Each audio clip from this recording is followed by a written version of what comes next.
안녕하세요. 데일리머니입니다. 올해 공동주택 공시가격의 대폭 하향 조정으로 재산세 감면 효과를 누리시는 분들이 많으실 텐데요. 이 공시가격 하락이 노후 대비 연금 계좌에도 영향을 준다는 사실을 알고 계시나요? 이 밖에도 공시가격 하락이 우리 실생활에 미치는 영향들에 대해서 쫙 정리해 드리겠습니다.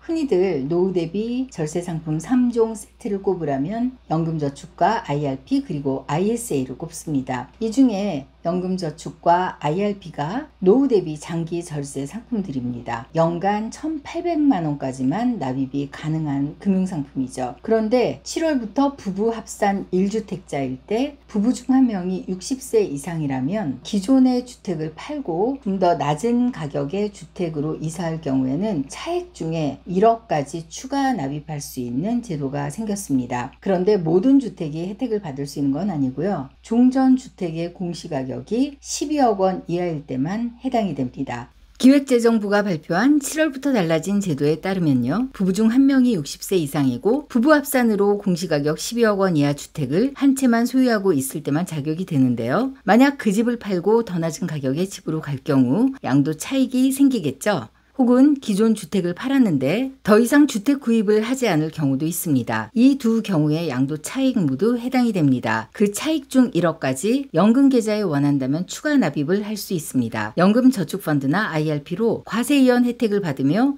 다양한 금융상품에 투자를 할 수 있게 되는 겁니다.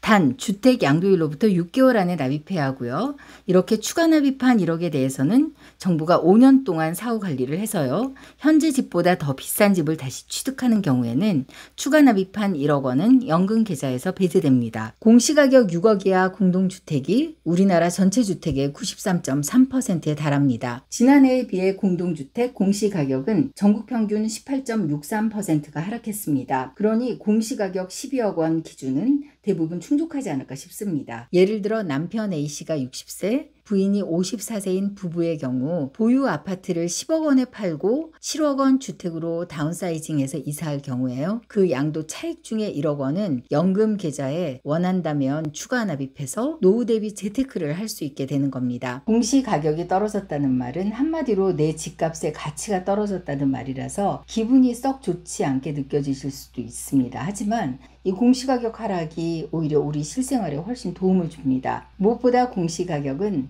주택의 취득, 보유, 양도 모든 단계에 영향을 끼칩니다.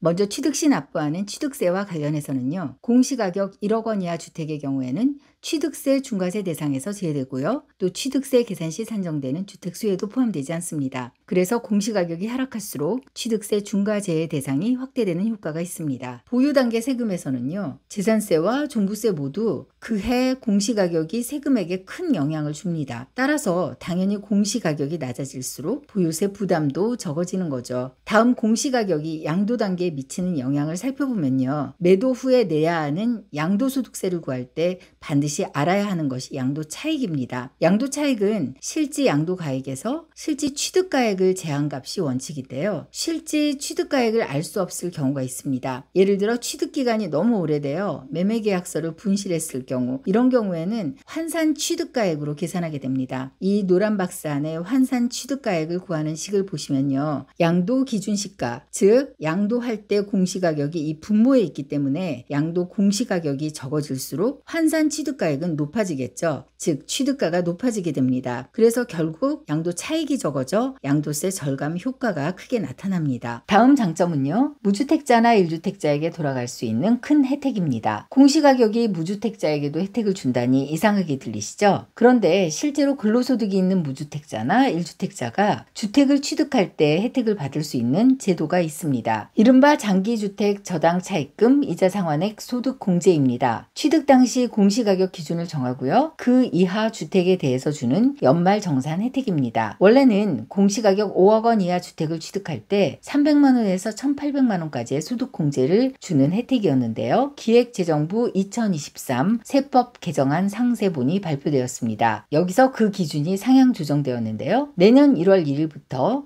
기준시가, 즉 공시가격 6억 원 이하 주택을 취득하는 무주택 또는 1주택자는 600만 원에서 최고 2천만 원까지 세액 공제를 받을 수 있게 됩니다. 공시가격 기준이라 공시가격이 하락할수록요, 보다 많은 사람들이 연말 정산할 때 결정세액을 줄여주고 소득세 환급을 받는데 큰 도움을 받게 됩니다. 공시가격 하락이 주는 다음 효과는요, 잘 아시는 건강보험료 재산기준 완화 효과입니다. 피부양자 탈락 위험이 줄어들고요. 또 기존의 건보료 피부양자 탈락됐던 분들 중에서도 다시 피부양자 자격을 얻게 되는 경우가 꽤 생기지 않을까 싶은데요. 현재 건보료의 피부양자 탈락 기준은 재산기준 9억 원 초과일 때는 무조건 탈락이고요. 5억 4천만 원과 9억 원 사이일 때는 소득이 1천만 원 초과하게 되면 탈락입니다. 그러니 공시가격이 낮아지면 과표가 낮아져서 전체 재산액이 낮아집니다. 과표는 아파트 같은 공동주택의 경우는 공시가격의 60%고요. 토지는 공시지가의 70%입니다. 부부 공동명의 50%씩이라면 반으로 나눠서 각자 지분으로 따지는 겁니다. 네 번째 효과는요, 주택연금 가입에도 영향을 미칩니다. 최근 주택연금 가입 기준이 공시가격 9억 원에서 12억 원으로 상향 조정되었는데요. 그래서 올해 10월부터는요, 공시가격 12억 원 이하 집을 보유하고 있다면 부부 중 한 명 이상이 만 55세 이상일 때 집을 담보로 제공하고 그 집에 살면서 평생 노후생활자금을 대출로 받을 수 있습니다. 이 주택연금을 받을 때 담보물 가치 평가 기준이 바로 이 공시가격이 됩니다. 표를 보시면 이렇게 주택연금 가입자 수가 안 그래도 급증하고 있는 추세인데, 주택연금에 가입을 위한 주택 기준 가격이 공시가격 12억 원으로 크게 상향 조정된 데다가 올해 공시가격은 또 크게 하향 조정되어서 주택연금 가입자 수가 더욱더 증가하지 않을까 생각이 됩니다. 이 밖에도 공시가격 하락이 우리 실생활에 미치는 효과를 살펴보면요, 또 등기할 때 준조세처럼 매입해야 하는 국민주택 채권이란 것이 있습니다. 공시가격의 1.4%에서 3.1%의 비용이 발생합니다. 1억 이상 공시가격이 하락할 경우에는요, 이것만 따져도 얼추 500만 원 정도의 절감 효과가 있습니다. 생각보다 많은 금액이 줄어들죠. 또 기초생활제도나 근로장려금 등